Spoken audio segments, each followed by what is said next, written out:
Welcome to mid day debate. ఉత్తరాంధ్రలో రాజకీయ వేడి రాజుకుంటోంది. కొత్త సంవత్సరంలో రాజకీయ పోరాటానికి జనసేన పార్టీ శ్రీకాకుళాన్ని వేదికగా ఎంచుకుంది. ఇందుకోసం జనసేన అధ్యక్షులు పవన్ కళ్యాణ్ ఈరోజు విశాఖపట్నం చేరుకుంటున్నారు.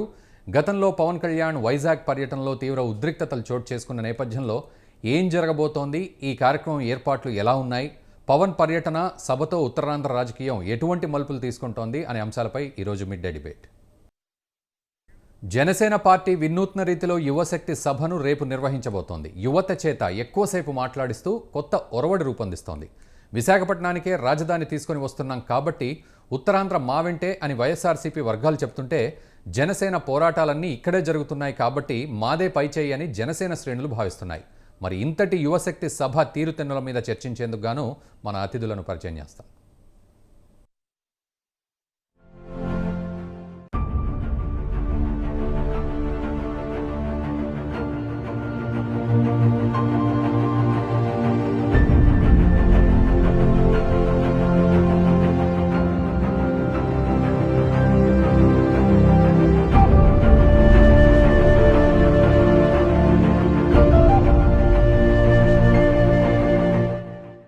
ప్రధానంగా జనవరి 12వ తారీఖున పవన్ కళ్యాణ్ గారి అధ్యక్షతన రాష్ట్ర యువతకు ఒక భరోసా నింపే విధంగా ప్రత్యేకంగా ఉత్తరాంధ్రకి ఎవరు కూడా వలసలకు వెళ్లాల్సిన పరిస్థితి రాకుండా ఉండడానికి కోసం పెట్టుబడులు, ఇక్కడ చక్కటి పరిశ్రమలు, అదేవిధంగా ఐటీ సెక్టార్ని కూడా ఎంకరేజ్ చేసే విధంగా కొత్త విధానాలు తీసుకురావాలనే ఒక నమ్మకంతో జనసేన పార్టీ ఖచ్చితంగా మంచి ప్రణాళికతోటి ప్రజల దగ్గరకు వస్తుంది. ఈ రాజకీయాలకు అతీతంగా మనందరం కూడా ఈ ప్రాంతానికి అభివృద్ధి చేయడానికి కోసం సిద్ధమవ్వాలి. ఆలోచనలో మార్పు రావాలి. రాయలసీమకి, ఉత్తరాంధ్రకి ఖచ్చితంగా గతంలో కేంద్ర ప్రభుత్వం చట్టంలో ఆ రోజున రాష్ట్ర విభజన జరిగినప్పుడు 50 కోట్ల రూపాయలు ప్రతి ఏటా ఈ 7 జిల్లాలకు ఇస్తామన్న మాట వాళ్ళు విరమించుకున్నారు. అది ఖచ్చితంగా ప్రత్యేకంగా ఈ ప్రాంతానికి 50 కోట్ల రూపాయలు ప్రతి సంవత్సరం కూడా స్పెషల్ గ్రాంట్గా ఇవ్వాల్సిన ఆవశ్యకత ఉంది. జనసేన పార్టీ ఈ ప్రాంతంలో ఉన్న యువతకు ఒక భరోసా నింపే విధంగా రాష్ట్రంలో గత 20-30 సంవత్సరాల నుంచి దేశంలో ఉన్న ఫిగర్స్తో పోల్చుకుంటే మన అన్ఎంప్లాయ్మెంట్ రేటు గణనీయంగా పెరిగింది. ఉత్తరాంధ్రలో ప్రత్యేకంగా దాదాపు 9.4% ఉంది. అది తెలంగాణలోనేమో 4%, దేశవ్యాప్తంగా 6%. సో ఎందుకు ఈ పరిస్థితులని మనం ఆలోచించుకోవాలి. ఎందుకంటే పాపం వీళ్ళు దూర ప్రాంతాలకి వలసలకు వెళ్ళిపోతుంటే, స్పెషల్లీ మత్స్యకార సోదరులు గుజరాత్కి, తమిళనాడుకి, కేరళకి, మహారాష్ట్రకి అంత దూర ప్రయాణం చేసి వారు వలసలకు వెళ్ళిపోయి 12,000 రూపాయలు, 10,000 రూపాయలు నెలకి ఉద్యోగాల కోసం చేయడం చాలా బాధాకరం. మేము పార్టీ నుంచి కాదు, ప్రజల పక్షాన్ని నిలబడి దీని గురించి మాట్లాడదలుచుకున్నాం. రైట్, మొత్తానికి ఉత్తరాంధ్రలో ఇప్పుడు రాజకీయ వేడి రాజుకుందని చెప్పాలి. కొత్త సంవత్సరంలో రాజకీయ పోరాటానికి ఇటు జనసేన పార్టీ మాత్రం శ్రీకాకుళాన్ని వేదికగా ఎంచుకుంది. ఇందుకోసం జనసేన అధ్యక్షులు పవన్ కళ్యాణ్ ఈరోజు విశాఖపట్నానికి కూడా చేరుకుంటున్నారు. అయితే గతంలో పవన్ కళ్యాణ్ వైజాగ్ పర్యటనలో తీవ్ర ఉద్రిక్తతలు చోటు చేసుకున్న నేపథ్యంలో మరి ఇప్పుడు ఏం జరగబోతోంది, ఈ కార్యక్రమానికి సంబంధించిన ఏర్పాట్లు ఎలా ఉన్నాయి, మరోవైపు పవన్ పర్యటన, ఇక సభతో పాటు ఉత్తరాంధ్రలో రాజకీయంగాని ముఖ్యంగా యువతను ఫోకస్ చేసింది జనసేన పార్టీ అనేది ఇక్కడ తెలుస్తోంది. కాబట్టి మరి ఏ విధంగా ఈ ప్రస్తుత పరిస్థితులు ఉండబోతున్నాయి, మరోవైపు ఈ పర్యటన కానీ సభ కానీ సక్సెస్ అవుతాయా, ఏ విధంగా ఉంటుందనేది మనం ఈరోజు చర్చిస్తూ ఉన్నాం. మనతో పాటు ప్యానెల్లో ఉన్నారు సౌజన్య గారు, జనసేన వీర మహిళ. సౌజన్య గారు నమస్తే అండి, వెల్కమ్ టు స్వతంత్ర. వారు జూమ్లో అందుబాటులో ఉన్నారు. అండ్ మధుబాబు గారు వైఎస్ఆర్సీపీ స్టేట్ లీడర్, వారు కూడా జూమ్లో అందుబాటులో ఉన్నారు. మధుబాబు గారు నమస్తే అండి, వెల్కమ్ టు స్వతంత్ర. అండ్ తురగ శ్రీరామ్ గారు పొలిటికల్ అనలిస్ట్, వారు కూడా జూమ్లో అందుబాటులో ఉన్నారు. శ్రీరామ్ గారు నమస్తే అండి. ముందుగా సౌజన్య గారు, అంటే ఎలాంటి ఏర్పాట్లు జరుగుతూ ఉన్నాయి, ముఖ్యంగా యువతను ఫోకస్ చేసినట్లుగా తెలుస్తోంది. మరోవైపు విభిన్నంగా కూడా కొంత, అంటే ముఖ్యంగా నాయకులు మాట్లాడితే కార్యకర్తలు కానీ లేకపోతే ప్రజలు కానీ వినడం ఒక ఎత్తు అయితే, ఇక్కడ ఈ యువశక్తి కార్యక్రమాన్ని ఏ విధంగా మీరు ఫ్యాబ్రికేట్ చేశారు? ముఖ్యంగా యువశక్తిలో ఏదైతే యువత ఉన్నారో వాళ్ళ భవిష్యత్ ప్రణాళిక ఎలా ఉండాలని వారి చేత చెప్పించే ప్రయత్నం అండి. ఏంటంటే 100 మందికి పైగా యువత ఒక ప్రత్యేక పరిస్థితుల్లో ఇబ్బంది పడిన వాళ్ళు అవ్వచ్చు, లేదంటే ఈ నిరుద్యోగ సంఘాలకు సంబంధించిన వాళ్ళు అవ్వచ్చు, ఎవరైతే ఈ భవిష్యత్తు కోసం పోరాడే యువతున్నారో వారిని సెలెక్టివ్గా ఎంచుకొని మరి అక్కడ ఆ వేదిక మీద, సభా వేదిక మీద వారే ముందుగా ప్రాతినిధ్యం వారికే ఉంటుందండి. ఆ యువత 100 మంది యువత చేత కూడా మాట్లాడించే పరిస్థితి ఉంది. అంటే ముఖ్యంగా ఉత్తరాంధ్ర, ఎందుకంటే ఉత్తరాంధ్ర యొక్క వలసలు, ఉత్తరాంధ్రలో ఉద్యోగ అవకాశాలు, ఉపాధి అవకాశాలు, అలాగే వ్యాపార అవకాశాలు, ఇంకా మరిన్ని సమస్యలు ఏవైతే ఉన్నాయో అవన్నీ కూడా చర్చించే అవకాశం ఈ వేదిక ద్వారా ప్రతి ఒక్కరికి కూడా కలుగుతుందండి. అక్కడ ఉన్న యువత కావచ్చు, లేదంటే రాష్ట్రంలో పరిమూలన నుంచి కూడా అక్కడికి చేరుకోవడం జరుగుతుంది. ముఖ్యంగా ఇక్కడ మనం యువత ఏదైతే ప్రతిసారి కూడా యువత భంగపాటుకు లోనవుతున్నారు. ఏంటంటే ప్రభుత్వంలోకి వచ్చేటప్పుడు కొన్ని హామీలు ఇస్తున్నారు. ప్రభుత్వం వచ్చిన తర్వాత ఆ హామీలు నెరవేర్చకపోగా మాకిచ్చిన హామీలు ఏంటి అని అడిగితే వారినే అరెస్టులు చేసి, ధర్నాలు చేసి, అరెస్టులు చేసి, నానా యాగిలపాళ్ళ మీద కేసులు పెట్టి ఇబ్బందులు పెట్టే పరిస్థితులు ఇప్పుడు ప్రభుత్వాలకు ఉంటున్నాయి. మనం గమనించినట్టయితే ఉత్తరాంధ్ర నుంచి బలమైన నాయకులు అంటే 2 కుటుంబాల నుంచో 3 కుటుంబాల నుంచో ముఖ్యమంత్రి స్థాయి వ్యక్తులు వచ్చినప్పటికీ కూడా ఉత్తరాంధ్ర వెనుకబాటుతనంతోనే ఉంది అంటానికి మనం గమనించవచ్చు. అంటే వైజాగ్ తీసేయండి, మిగతా 2 కూడా. అలాంటి పరిస్థితుల్లో అక్కడి నుంచి ఎందుకు వలసలు వెళ్తున్నాయి, ఆ వలసలను ఎలా తగ్గించాలి, తగ్గించడానికి అసలు యువత ఒక ఆలోచన విధానం, యువత ద్వారానే తెలుసుకోవాలనే ఉద్దేశంతో అంటే అనేక సభల్లో అనేక సందర్భాల్లో పవన్ కళ్యాణ్ గారు తెలుసుకోవడం జరిగింది.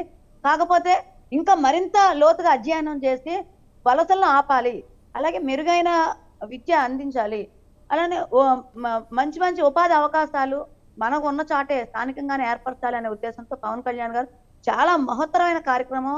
పార్టీలకి భిన్నంగా, పార్టీలకు అతీతంగా అన్నట్టుగానే ఒక రకంగా చెప్పుకోవచ్చు. ఎందుకంటే ఏ పార్టీ కూడా ఇలాంటి ఆలోచన చేయదు.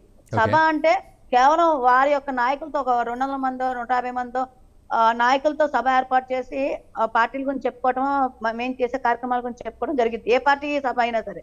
కానీ యువశక్తి మాత్రం యువత దగ్గర నుంచే వారి యొక్క భవిష్యత్తు ప్రణాళిక, వాళ్ళు ఏ రకంగా వాళ్ళ మార్గం వేసుకోగలరు అని చెప్పని వారి దగ్గర. అంటే పార్టీలకు అతీతంగా అంటే అర్థం ఏంటండి? అంటే పార్టీలకు అతీతంగా అంటే ఇది కేవలం రాజకీయ పరంగా కాకుండా, రాజకీయం కోసం మాత్రమే కాకుండా అసలు మన భవిష్యత్తు ఏంటి, యువతే కదండి మనకి. యువత భవిత అనేది రాష్ట్రానికి అవసరం. రాష్ట్రం యొక్క ఎదుగుదల దేని మీద ఆధారపడి ఉంటుంది అంటే యువత భవిత అనేది మనం చక్కదిద్దినప్పుడే. అందుకని ఆ యువత చేతే వారి యొక్క ఆలోచన విధానాన్ని పంచుకోవటం, యువతనంటే కేవలం ఓట్ బ్యాంక్ అని కాకుండా వారి యొక్క ఆలోచన విధానాన్ని పంచుకొని దానికి తగ్గట్టుగా మనం ఎలా ప్రణాళిక చేసుకోవాలి అనే ఉద్దేశంతోనే పవన్ కళ్యాణ్ గారు ఇలాంటి ఆలోచన చేశారు. దానికి తగ్గట్టుగానే ఏర్పాట్లు కూడా గత వారం రోజుల నుంచి మనోహర్ గారు ప్లస్ మా ప్రోగ్రామ్ కమిటీ మెంబర్స్ ప్రతి ఒక్కళ్ళు, అలానే జిల్లా దగ్గర నుంచి అధ్యక్షులు అందరూ కూడా దాన్ని పర్యవేక్షిస్తున్నారు. చాలా మంచి రెస్పాన్స్ వస్తుందండి, చాలా చాలా మంచి రెస్పాన్స్. అంటే ఉత్తరాంధ్ర నుంచే కాదు, కడప నుంచి అవ్వచ్చు, లేకపోతే వేరే వేరే జిల్లాల నుంచి కూడా, అన్ని జిల్లాల నుంచి మంచి అంటే మాకు అవకాశం ఇప్పించండి, మా యొక్క గొంతు మేము అంత లక్షలాది మంది, ఎందుకంటే ఎంతమందిని సెలెక్ట్ చేశారు అంటే 100 మందిని అంటున్నారు కదా, సో ఎలాంటి యువతను మీరు సెలెక్ట్ చేశారు? అంటే యువత ఎక్కువైతే ఒక ప్రశ్నించే తత్వం ఉంటుందో, యువతలో సర్దుకుపోయే మనస్తత్వం కన్నా కూడా ఏంటి మన పరిస్థితి అని ప్రశ్నించే తత్వం ఉన్న యువత ఎవరైతే ఉన్నారో వారికి ఓపెన్ గానే మేము ఫోన్ నెంబర్స్, ఈమెయిల్స్ ఇవ్వడం జరిగిందండి.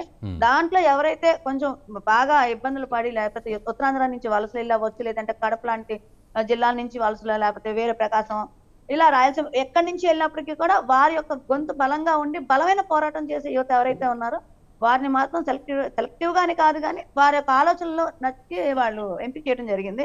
కానీ ప్రతి ఒక్కళ్ళు యువత కూడా మనం ఏదో చదువుకొని వారు ఉద్యోగాలు చేసుకుంటారు అంతవరకు అనుకుంటున్నామండి. కానీ ప్రతి ఒక్క యువతలో కూడా చాలా లోతైన అధ్యయనం ఉంది.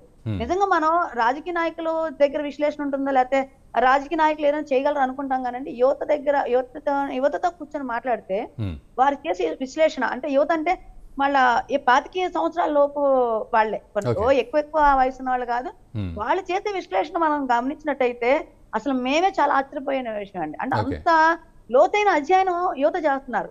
ఈ రోజు ప్రస్తుత రాజకీయాలు ఎలా ఉంటున్నాయి, ఎలా ఉండాలి, వారి యొక్క భవిష్యత్తు ఎలా ఉండాలి, రాబోయే యువత కూడా ఎలా ఉండాలి, మేము పడే ఇబ్బందులు వాళ్ళు పడే అవకాశం, ఇబ్బందులు ఎలా పడుతున్నారు, ఎలా పడకూడదు, దానికి ఎలాంటి ప్రణాళిక సిద్ధం చేసుకోవాలి, దానికి రాజకీయ పార్టీలు ఎలా కోఆర్డినేట్ అయ్యి వర్క్ చేయాలనే ఉద్దేశంతోనే యువత అందరూ కూడా చాలా లోతైన అధ్యయనం చేసి మాట్లాడుతున్నారు.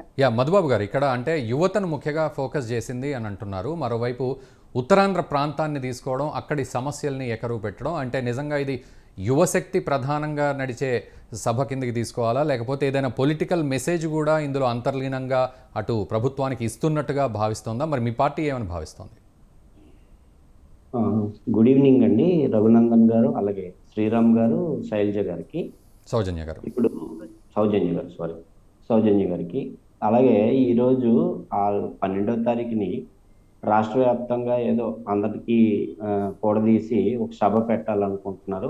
దానికైతే వాళ్ళు ఆ సభ గురించి వాళ్ళు చెప్పాలి తప్ప మనం ఏం చెప్పడానికి లేదు. ఉమ్, దీనివల్ల పెద్దగా వైఎస్ఆర్ పార్టీకి నష్టం కానీ రాష్ట్రానికి వనగూరేది కానీ ఏమీ లేదు. ఉమ్. ఎందుకంటే పవన్ కళ్యాణ్ గారు సినిమా రైట్, అంటే పార్టీకి ప్రభావం నష్టం లేదంటున్నారు, ఓకే. బట్ రాష్ట్రానికి ఉనగూరేది అంటే అక్కడ సమస్యల్ని ప్రస్తావించే పరిస్థితి యువతలో ఉంది కదా, మరి దాన్ని పాజిటివ్గా తీసుకునే పరిస్థితి లేదా?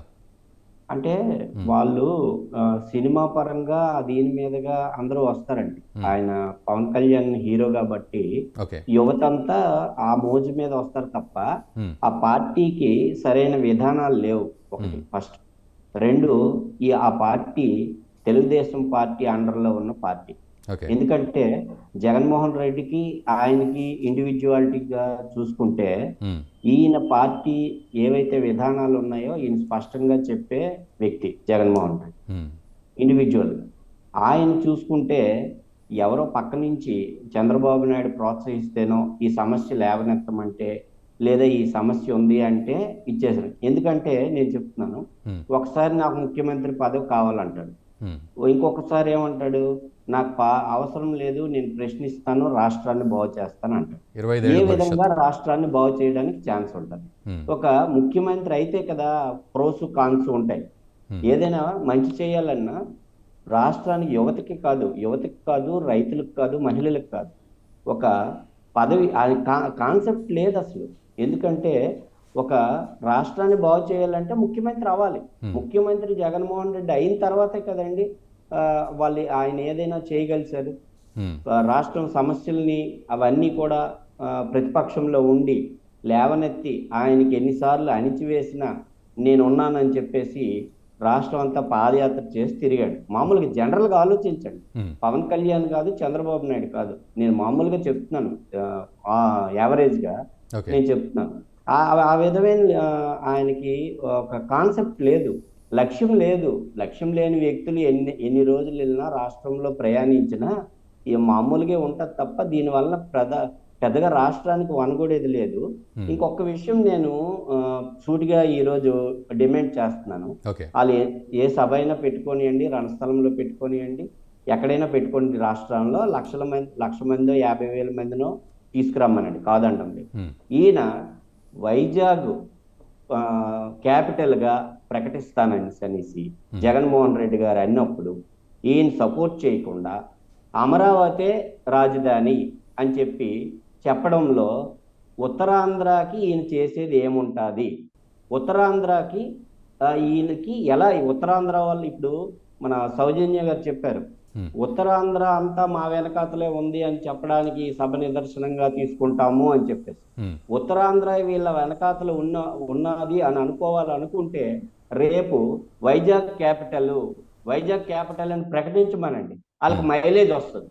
అంతేగాని జగన్మోహన్ రెడ్డి మీద విమర్శ చేసో ఒక 100 మంది రాష్ట్రంలో యువతతో మాట్లాడించడం వల్ల ఏమీ జరగదు. అంటే మధుబాబు గారు, అంటే క్యాపిటల్ సిటీ వేరు, అభివృద్ధి వేరు కదా. అభివృద్ధి వేరు. నేను క్లియర్ గా చెప్తున్నాను, ఉత్తరాంధ్రకి వాళ్ళు చేసేది ఏమీ ఉండదు. ఉత్తరాంధ్ర వైజాగ్ రాజధాని అని ప్రకటించినప్పుడు ఈయన వెళ్ళి చంద్రబాబు నాయుడు అమరావతి అంటే ఈయన అమరావతి అని పంతపాడాడు. అవునా కాదో చెప్పమనండి.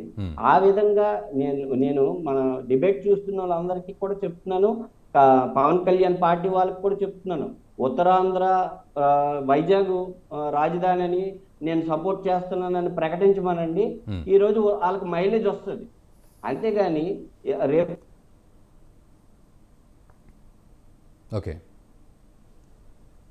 ఒక సీటు జరుగుతుంది, కానీ ఈరోజు దీనివల్ల మొత్తం ప్రయాణించడం, వీళ్ళు ప్రోగ్రామ్ చేసుకోవడమే తప్ప దీనివల్ల ఏమీ జరగదని చెప్పి నేను ఒకటి చెప్తున్నాను. ఎందుకంటే 2014 నుంచి ఈయన చంద్రబాబు నాయుడు కన్సైన్ లోనే ఉన్నాడు. ఈ రోజు మొన్న బొకే ఇచ్చి గురించి అంటే మీరు అన్నట్టు ఓవరాల్ గా అయితే ఎటువంటి ప్రభావం చూపెట్టదు, ఎటువంటి ఉపయోగం ఉండదు అనేది మీరు చెప్తూ ఉన్నారు. ఓకే శ్రీరామ్ గారు, అంటే ఏ విధంగా తీసుకోవాలి మరి ఇక్కడ రాజధాని విషయాన్న, లేకపోతే యువ శక్తి గురించి తీసుకోవాల్సిన పరిస్థితా, లేకపోతే అభివృద్ధి, అక్కడున్న సమస్యలు వాటిని ఎకరు పెట్టడమా, ఎలాంటి సభ కింద భావించాలి దీన్ని? మరి ఇప్పుడు ప్రపంచంలోనే ఎక్కువ యువత ఉన్న దేశం ఏదైనా ఉందంటే అది ఇప్పుడు భారతదేశం. ఉమ్, ఈవెన్ మనకి ఇప్పుడు అంత అభివృద్ధి చెందిపోయిందన్న చైనాని తీసుకుంటే కూడా అందరూ వృద్ధులైపోయారు. ఉమ్, రాబోయే రోజులు ఏంటనేది అగమ్య గోచరంగా ఉంటే భారతదేశం మాత్రం అద్భుతమైన యువతతోటి ఈ రోజు ఉంది. ఉమ్, అంటే రాబోయే ఒక 30-40 ఏళ్ల దాకా కూడా భారతదేశానికి తిరుగులేదు. ఎందుకంటే వీళ్ళందరూ వర్క్ చేస్తారు, వీళ్ళందరూ వర్క్ చేసి దేశాన్ని ఏదో రకంగా అభివృద్ధి చేస్తారు. అందువల్ల యువత ఎక్కడైతే ఉంటుందో ఆ దేశాలు కానీ ఆ ప్రాంతాలు కానీ ఖచ్చితంగా అభివృద్ధి చెందుతాయి. ఆ విధంగా చూస్తే ఈ రోజు యువత మీద ఒక పార్టీ కాన్సన్ట్రేట్ చేసి వాళ్ళ అభిప్రాయాలు తెలుసుకుందామని ప్రయత్నం చేయడం తప్పేం కాదు. ఓకే. కారణం ఏంటంటే ఇప్పుడు గతంలో చంద్రబాబు నాయుడు గారి ప్రభుత్వం ఉంది. అప్పుడు 2014 అప్పుడు ఏం చెప్పారు వాళ్ళు? బాబు వస్తే జాబ్ వస్తుంది అన్నారు. అవును. సరే ఆ జాబ్ వస్తుందని నమ్మారు. సరే అది అవ్వలేదని చెప్పి 2019 ఎన్నికలకు వచ్చేసరికి బాబు వస్తే జాబ్ వస్తుంది అన్నారు. బాబు వచ్చాడు కానీ జాబ్ రాలేదు. బాబు ఇంట్లో వాళ్ళ అబ్బాయికి జాబ్ వచ్చింది కానీ మిగతా వాళ్ళకి జాబ్ రాలేదు అని చెప్పి వైసీపీ వాళ్ళు ప్రచారం చేసి సక్సెస్ అయ్యారు. ఉమ్, సక్సెస్ అయ్యి మేము చేస్తాము, ఆ లోటు మేము తీరుస్తామని చెప్పి వైసీపీ అధికారంలోకి వచ్చింది.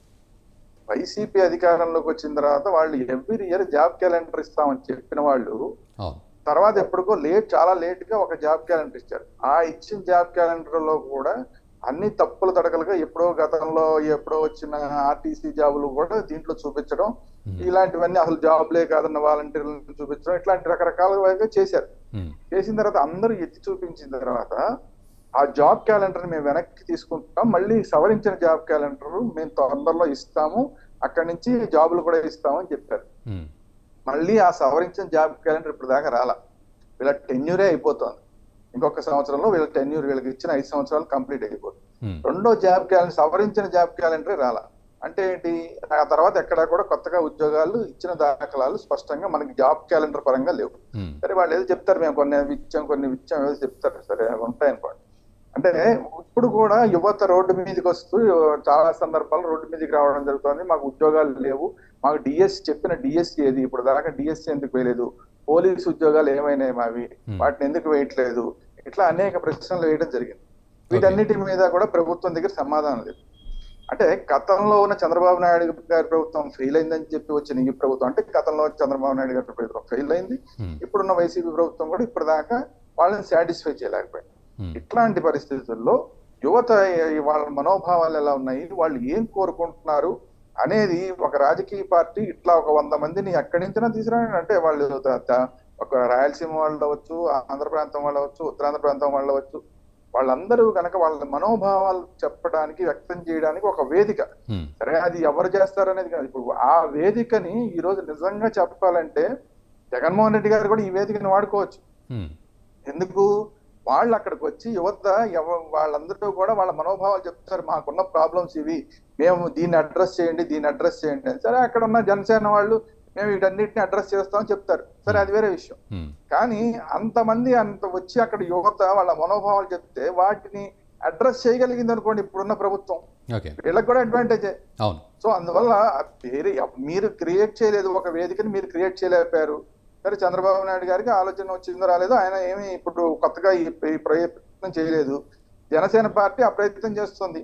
మొత్తం ఓవరాల్ గా యువత మనోభావాలు తెలుస్తాయి. దాన్ని ఎవరైతే క్యాష్ చేసుకుంటారో, ఎవరైతే క్యాష్ చేసుకోవడం అంటే ఎవరైతే వాళ్ళని సాటిస్ఫై చేసి వాళ్ళ మనోభావాలు ఏవైతే ఉన్నాయో, వాళ్ళ కోరికలు ఎవరైతే తీరుస్తారో రేపు పొద్దున వాళ్ళకి ఓట్లు వేస్తారు. అయితే ఖచ్చితంగా ఇప్పుడు మన మిత్రుడు, వైసీపీ మిత్రుడు చెప్పిన దానిలో ఒక మాట ఏంటంటే, ముఖ్యమంత్రి అయితే అంటే అధికారంలోకి వస్తేనే చేయగలరు అనేది వాస్తవం.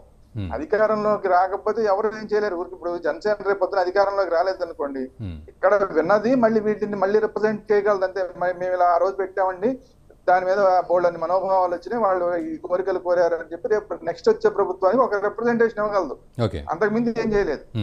కానీ అధికారంలోకి రావడం అనేది చాలా ఇంపార్టెంట్. ఈ అధికారంలోకి రాగలుగుతారా, రాలేకపోతారా, లేదంటే వేరే వాళ్ళతో కలిసి వస్తారా? అంటే డైరెక్ట్ గా ముఖ్యమంత్రి అవ్వాలని లేదు. డైరెక్ట్ గా ముఖ్యమంత్రి అయితే మరీ మంచిది. డైరెక్ట్ గా ముఖ్యమంత్రి అవ్వకపోయినా కూడా అధికారంలో కనుక వీళ్ళు పార్టిసిపేషన్ ఉంటే అప్పుడు ఈ మనోభావాలు ఎవరైతే వీళ్ళు రిప్రజెంటేషన్ తీసుకున్నారో వాటిని ఆ రోజున్న ముఖ్యమంత్రి, రేపొద్దున ఉండే ముఖ్యమంత్రికి కూడా వాళ్ళు చెప్పి చేయించవచ్చు. వీళ్ళు కూడా అందులో పార్టిసిపేషన్ ఉంటే ఆ ప్రభుత్వంలో. సో ఆ విధంగా కూడా అవకాశం ఉంది. అది కాకుండా ఇది కాకుండా ఉండి మళ్ళీ జగన్మోహన్ రెడ్డి గారి ప్రభుత్వం వచ్చింది అనుకోండి, అప్పుడు వీళ్ళు చేయగలిగినట్టు జగన్మోహన్ రెడ్డి గారికి మళ్ళీ రిప్రజెంటేషన్ ఇవ్వడం. ఓకే. ఇప్పుడైనా జగన్మోహన్ రెడ్డి గారికి కూడా అవకాశం ఉంది వీటన్నిటిని అడ్రస్ చేయడానికి. ఇప్పుడు వీళ్ళైతే ఈ సభలో ఏవైతే మాట్లాడతారో వాటిని అడ్రస్ చేయడానికి. సో ఇంకా క్యాపిటల్ విషయం అంటారా, క్యాపిటల్ ఎక్కడ ఉన్నదనేది అంటే రాష్ట్రానికి అభివృద్ధికి సంబంధం లేదు. ఇప్పుడు అమరావతిలో రాజధాని ఉంది, ఏమన్నా అక్కడ ఏమైనా అభివృద్ధి చెందిందా? అమరావతి అన్న రాజధాని అభివృద్ధి చెందిందా ఏమన్నా? ఎప్పుడో అనౌన్స్ చేశారు కదా, గత ప్రభుత్వంలోనే అనౌన్స్ చేసిన రాజధాని ఏమైనా అభివృద్ధి చెందిందా? ఇప్పుడు వైజాగ్ ఏమైనా అభివృద్ధి అనౌన్స్ చేస్తే ఏమైనా అభివృద్ధి చెందుతుందా? అభివృద్ధి అనేది సహజంగా జరగాల్సిన పరిణామం. ఆ సహజ పరిణామంలో వైజాగ్ అనేది ఆల్రెడీ ఈ రాష్ట్రంలోనే నెంబర్ 1 సిటీ. అందువల్ల దాని మీద ఆధారపడి చుట్టుపక్కల ప్రాంతాలన్నీ అభివృద్ధి చెందడం అనేది సహజంగా జరుగుతుంది. కాకపోతే నిరుద్యోగం అనేది ఈ ప్రాంతంలో, శ్రీకాకుళం ప్రాంతంలో చాలా ఎక్కువ ఉన్న దానికి కారణం ఏంటంటే ఆ వలసలు ఇవన్నీ కూడా జరుగుతున్నాయని వీటిని గత ప్రభుత్వాలు అడ్రస్ చేయలేదు, ఈ ప్రభుత్వం ఇప్పటిదాకా అడ్రస్ చేయలేదు. ఇందాక మనకి నాదెండ్ల మనోహర్ గారు చెప్పిన దాని ప్రకారం కూడా చూస్తే చాలా ఎక్కువ నిరుద్యోగిత శాతం అనేది కనబడుతుంది. అంటే దేశంలోనే చాలా ఎక్కువ కనబడుతుంది. ఇట్లాంటిది ఇప్పుడు దాకా ఇప్పుడున్న ప్రభుత్వం కానీ గత ప్రభుత్వం కానీ అడ్రస్ చేయలేకపోబట్టే ఇప్పుడు ఈ ప్రయత్నం అనేది వేరే పార్టీ చేస్తుంది. సో మీరు కనుక అది చేస్తుంటే ఇప్పుడు రాష్ట్రంలో ఎక్కడ ఏది అమరావతి ఉందా క్యాపిటల్, వైజాగ్ క్యాపిటల్ ఉందా? వైజాగ్ క్యాపిటల్ ఉంటే వైజాగ్ అభివృద్ధి చెందుతుంది, అభివృద్ధితో సంబంధం లేదు, ఏ సంబంధం లేదండి. కాబట్టి ఏంటంటే అడ్రస్ చేయవలసింది యువత సమస్యలు, వాళ్ళ నిరుద్యోగం, వీటిని అడ్రస్ చేయాలి తప్ప 4 ఆఫీసులు పెట్టినంత మాత్రం మీరు వైజాగ్ లో కూడా ఏం చెప్తున్నారు? కేవలం ఒక 4 ఆఫీసులు పెడతానంటారంటే విడగొట్టిన రాజధానిలో రాజధానిని 3 ముక్కలు చేసి ఒకటి కర్నూలు తీసుకెళ్లి ఒకటి అమరావతిలో పెట్టి ఒక ముక్కను తీసుకొచ్చి వైజాగ్ లో పెడతానంటారు. ఆ వైజాగ్ లో పెట్టే 4 ఆఫీసుల వల్ల ఆల్రెడీ ఉన్న ఉద్యోగస్తులు అక్కడి నుంచి ఇక్కడికి వచ్చి కూర్చుంటారు తప్ప కొత్తగా ఉద్యోగాలు రావు. రైట్. సౌజన్య గారు, అంటే ఇప్పుడు శ్రీరామ్ గారు అన్నట్టు మరి యువత వారి సమస్యను చెప్పుకుంటుంది అన్నప్పుడు మరి రాష్ట్ర వ్యాప్తంగా కూడా ఉంది యువత, అన్ని చోట్ల కూడా సమస్యలు ఉన్నాయి. ఇప్పుడు జాబ్ క్యాలెండర్ అంటే రాష్ట్ర వ్యాప్తంగా అందరికీ వర్తించేది. బట్ కేవలం అంటే ఉత్తరాంధ్రనే ఎందుకు ఫోకస్ చేసిన పరిస్థితి ఈ సమస్యల విషయంలో?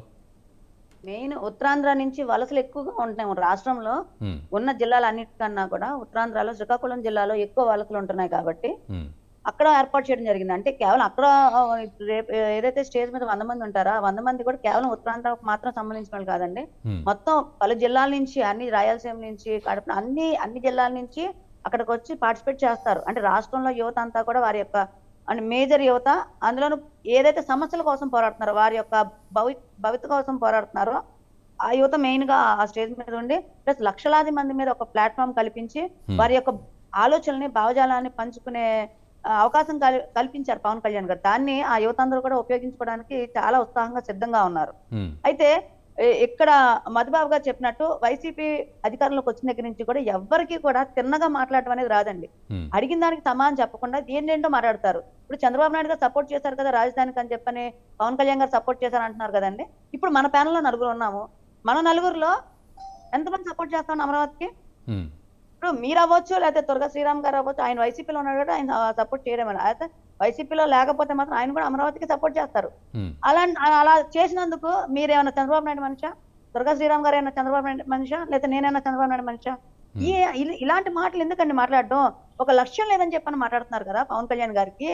అసలు జగన్మోహన్ రెడ్డి గారికి చూస్తే ఆయనకు ఒక బేస్మెంట్ ఉంది. తండ్రి చనిపోయాడని ఒక సానుభూతితో ఆయన ఓదార్పు యాత్ర పెట్టుకొని, అలానే తల్లి కాంగ్రెస్ ని చంపేసి పిల్ల కాంగ్రెస్ ని పెట్టుకొని ఎలాగైనా సీఎం అవ్వాలని చెప్పని 3000 కిలోమీటర్ పైచిలకు తిరిగిన వ్యక్తి ఆయన. నేను ఆ ముఖ్యమంత్రి కోసమని నేను చెప్పట్లేదండి. పవన్ కళ్యాణ్ గారి దగ్గర ఓటం ఉంది. టీఆర్పీ ఒక ఓటం మీద ఆయన జనసేన పార్టీ పెట్టడం జరిగింది. అంటే ఎంత కష్టం మీద, అతి కష్టమైన ఒక క్లిష్టమైన పరిస్థితిలో పవన్ కళ్యాణ్ గారు పార్టీ పెట్టారు. అంటే ఆ పార్టీ పెట్టాలంటే ఆయనకి ఎన్ని గట్స్ ఉండాలి, ఒక ఓటంలో పార్టీ పెట్టాలంటే ఎన్ని గట్స్ ఉండాలి. అలాగే తండ్రి సానుభూతి మీద పార్టీ పెట్టి ఆ తల్లి కాంగ్రెస్ ని చంపేసి పిల్ల కాంగ్రెస్ గా ఏర్పడటానికి పెద్ద అవసరం లేదండి, పెద్ద గొప్పేం కాదు అది.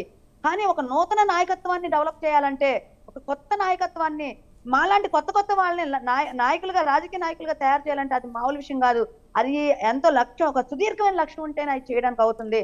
అలాంటి లక్ష్యం ఉంది కాబట్టి పవన్ కళ్యాణ్ గారు తాను సైతం ఓడిపోయినప్పటికీ కూడా ఇన్నాళ్ళు రైట్. అంటే పార్టీని లక్ష్యాల ఎంతో విషయానికి వస్తే బలంగా లక్ష్యాల ముందుకు విషయానికి వస్తే తీసుకొస్తున్నారు. ఒక స్ట్రాటజీ లేదు. అంటే కొంతకాలం అటు నాకు అధికారం అవసరం లేదన్నారు, తర్వాత ఒక ఛాన్స్ ఇవ్వండి నేనే సీఎం అవుతా అన్నారు, ఆ తర్వాత మళ్ళీ ఇటు సమస్యలు, ఈ యువశక్తి అని ఇదంతా అంటే ఏ రకంగా అర్థం చేసుకోవాల్సిన ఇది పరిస్థితి? ఓన్లీ కేవలం వీళ్ళు చెప్పుకోవడానికి మాత్రమేనండి. కానీ ఎప్పుడు అధికారం వద్దు అని కాదు, నేను అడగను, మీరు ఆదరించండి. హ్మ్. అంటే ప్రజల దగ్గర నుంచే రావాలి అని చెప్పని పవన్ కళ్యాణ్ గారు కోరుకుంటున్నారు. Hmm. ప్రజల్ని బలవంతం చేసి ఏ మాయ మాటలు చెప్పి కాదు, నేను పని చేస్తాను, నేను పని చేసి చూపిస్తాను, నా పని నచ్చితే Hmm. మీరు ఓట్లు వేయండి అని అడుగుతున్నారు. అంతేగాని ఇగో నా తండ్రి చనిపోయాడు కాబట్టి ఓదార్పుగా నాకు ఓట్లు వేయండి అన్నా, లేకపోతే అబద్ధాలు ఇప్పుడు జాబ్ క్యాలెండర్ గురించి ఎందుకండి ఇదంతా? ఇది యువశక్తి కదా, యువశక్తిలో మెయిన్ జాబ్ క్యాలెండర్ కదా.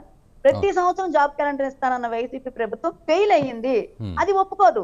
అది ఒప్పుకోకుండా మళ్ళీ Chandrababu Naidu, Pawan Kalyan. Right, that's what. అంటే ఇది రాష్ట్ర వ్యాప్త సమస్య కదా, మరి అటువంటప్పుడు ఉత్తరాంధ్రనే ఎందుకు ఫోకస్ చేశారు? అంటే పొలిటికల్ గా దాంట్లో వలసలు గెయిన్ ఎక్కువ ఉంటుందనా, ఉన్నాయి లేకపోతే ఇంకేమైనా కాబట్టి. సమీకరణాలు పొలిటికల్ గా ఉన్నాయా? ఫేమ్ అని కాదండి, ఉత్తరాంధ్రలో వలసలు ఎక్కువగా ఉన్నాయి, Hmm. వెనుకబాటుతనం ఎక్కువగా ఉందని చెప్పని మెయిన్ ప్లేస్ అది చూస్ చేసుకోవడం జరిగింది తప్పితే దాంట్లో ప్రత్యేకమైన ఓకే, కారణాలు మధుబాబు గారు ఇక్కడ మీరేమంటారు? అంటే పూర్తిగా వైసీపీ పార్టీకి పూర్తిగా వెన్నుదన్నుగా నిలుస్తున్నారు, అక్కడి ఓటర్స్ కానీ ప్రజలు కానీ వెన్నుదన్నుగా ఉన్నారని మీరంటారు. బట్ ఉత్తరాంధ్రనే ఫోకస్ చేయడానికి కారణం ఏంటి? అంటే అక్కడ జనసేన పార్టీకి పూర్తి మద్దతు ఆ ప్రాంతం నుంచి లభిస్తుంది, సభ సక్సెస్ అవుతుందనా? ఏ విధంగా తీసుకున్నారు? ఒక విషయం సార్, రఘునందన్ గారు, శ్రీరామ్ గారు చెప్పినట్లు ఎవరికి ఉద్యోగాలు లేవు, యువకులకి ఎవరికి ఉద్యోగాలు లేవు అనడానికి నేను ఏకీభవించట్లేదు sir. Okay. First of all 1,43,000 సచివాలయ ఉద్యోగులు ఈరోజు చాలా హ్యాపీగా ఫీల్ అయ్యి వాళ్ళకి ప్రొవిషన్ పీరియడ్ కూడా కంప్లీట్ అయిపోయి వాళ్ళు ఉద్యోగస్తులుగా ఈరోజు ఏర్పడ్డారు.